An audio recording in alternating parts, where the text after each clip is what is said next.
Victor Wembanyama took home the March Defensive Player of the Month award, his third consecutive month winning it after dropping 56 blocks in March alone, leading the NBA. He had 10 games with four more blocks, four straight games with 15 plus rebounds, and Asura Thompson won it for the East for Detroit.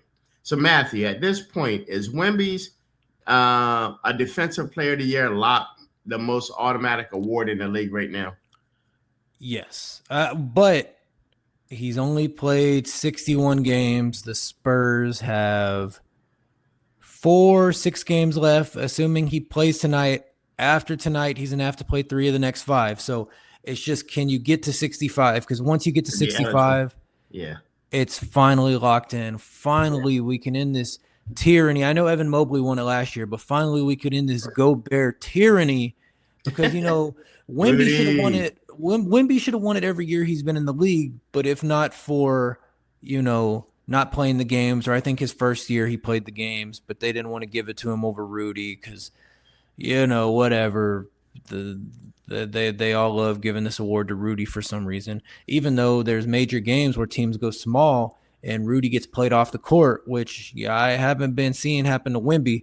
Wemby's defensive impact, Sean, is so this. I know this is the hot topic among like writers and stuff, but it's so true that if you could properly quantify his defensive impact, the MVP race wouldn't even be close. But the reason SGA is winning or it's close, whatever, is because let's say SGA is 3 times better than Wemby on offense.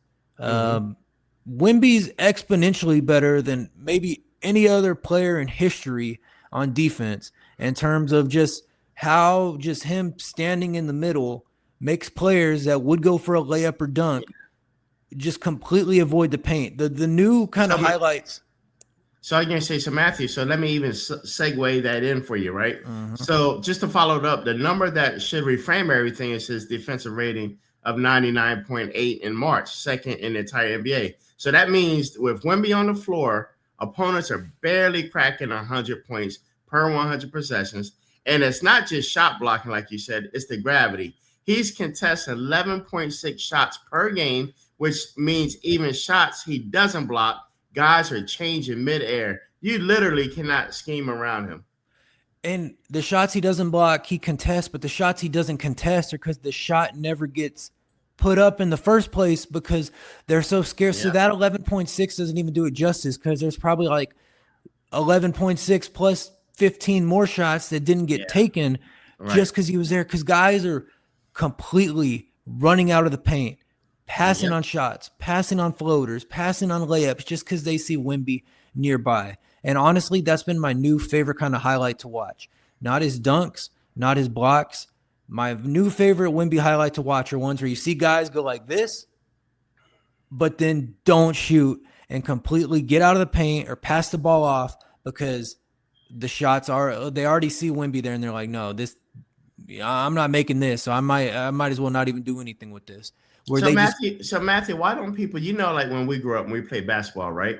You know how embarrassing it is to get your shot blocked, right? Everybody, oh, he got his shot blocked. Ooh. But for the NBA, why would anybody even care knowing the caliber of player that Wemby is? Why care? I'd rather go for it and get blocked than to like, should I put it up? And just go for it. If you get blocked, you get blocked.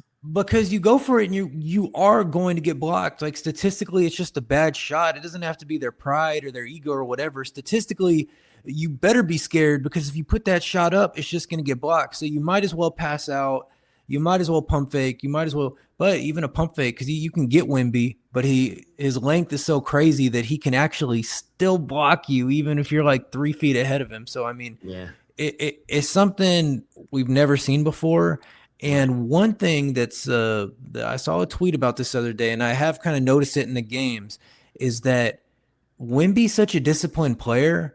When people think about block shots, maybe sometimes they think about like a Hassan Whiteside block shot where you just swat that shit out of bounds. And it's like, who cares? Because the other team still has the ball.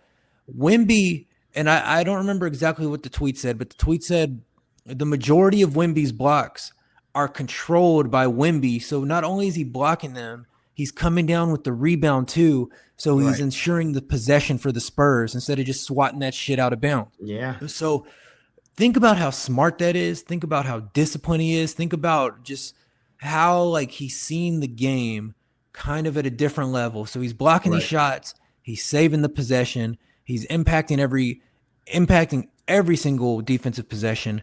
So I just think his defense is just so exponentially better than anything we're seeing right now, that you add that to a guy that's averaging almost 25 points a game, a guy that's averaging 50% from the field, 35% from three for a big man. For me, it's like I feel like I'm taking crazy pills of that he's not the runaway